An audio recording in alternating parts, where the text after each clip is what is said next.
Hey guys, this is just a quick video on how to use this book, Cracking the Coding Interview. It's a pretty thick book, so I don't think you need to go through all of it, and I really don't think that it's the best resource. I think it's the most fundamental resource that you need to have, and it's a great starting off guide, but you don't really need all of it. So I'm gonna show you the most important stuff here. It's written by Gail Lockman McDowell, who's the CEO of CareerCup, the company that she started. She's worked at Google, Microsoft, and Apple, and she holds a BS and Master's in Computer Science from UPenn and has an MBA from Wharton. So yeah, you should listen to her. So anyway, just going through this book and looking at the table of contents. A lot of this introduction stuff, you should read all of it because it's about 50 pages or so, and it goes through the interview process. Behind the scenes, it gives real examples of Microsoft, Amazon, Google interviews. Not real examples, but just case by case, how they differ from each other and things like that. And then you get into special situations, so experienced candidates, dev leads, startups, things like that. You just read through it.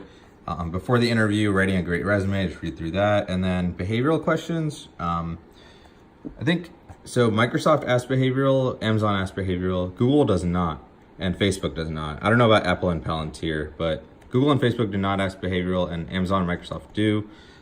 Just go through those, and she goes through a preparation grid and knowing your projects and what you've done. That always helps, but it's not the most crucial thing if you're interviewing at Google or Facebook.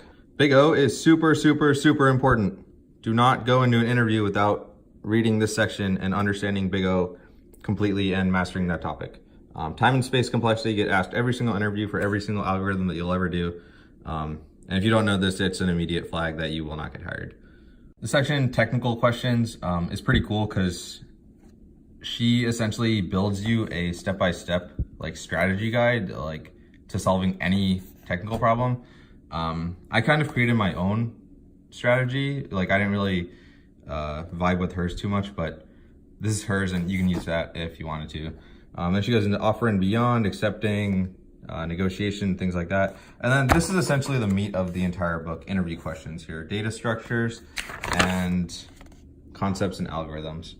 So data structures, arrays and strings, super important. Linked lists, super important. Stacks and queues, super important. Trees and graphs, super important. Bit manipulation, not important at all. I think you should know what it is, but I probably did 3 to 5 bit manipulation practice problems total over the course of 3 months. So I did not touch this section at all. Same with math and puzzles. I don't think I did a single problem in math and puzzles. They just don't ask these type of questions anymore. Then you're getting into chapter 7, object-oriented design, chapter 8, recursion and dynamic programming, chapter 9, system design and scalability. Chapter 7, you don't really need, just read through it. Don't really care about the problems. Chapter 9, same thing. You're not gonna really be asked a system design question unless you have years of experience, which for most college graduates, they do not. But recursion and dynamic programming get asked pretty much everywhere. So master chapter 8. But you can just skim through chapter 7 and 9 and not really do the practice problems on those. Sorting and searching, super important. Chapter 11, testing, not really that important. Just read through it. And then lastly, you're getting into the knowledge-based section where these questions don't really come up unless you're applying for a role specifically for that topic. If you're gonna become a C or C++ engineer, or you're working with Android, then you're gonna wanna know Java or C and C++. You're working as a database engineer. But for most people, I think just skimming this and not really doing the practice problems are fine. And lastly, the additional problems overview. I found chapter 16 moderate was actually super useful. A lot of problems on there actually came up in real interviews, so I thought that was pretty cool. But chapter 17 hard, I thought those problems were just too hard for any sane interview. They're nice to sort of read through and think about and maybe read through the solution, but not necessarily do the solution. Then you have solutions, which are essentially the solutions to the problems before. Then you have advanced topics. Out of these advanced topics, the only ones that are useful are useful math, topological sort, and dextras. For useful math and topological sort, you kind of want to know them and implement them and whatever. But for dextras, it's just useful for studying and not necessarily knowing for interviews. You're never going to be asked an interview question directly tied to dextras, but understanding dextras will help you better understand graphs, which are asked in interviews. Code library, I don't really know what that is. Hints, I'll explain hints a bit later. So now I kind of want to go through an example chapter. So I picked this one, 8, recursion and dynamic programming.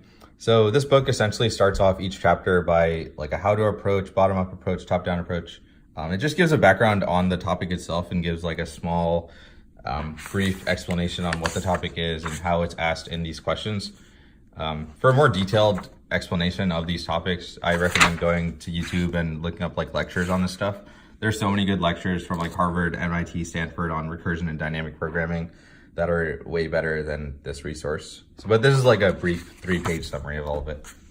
As for the questions themselves, I'm personally not the biggest fan of questions in Cracking the Coding Interview.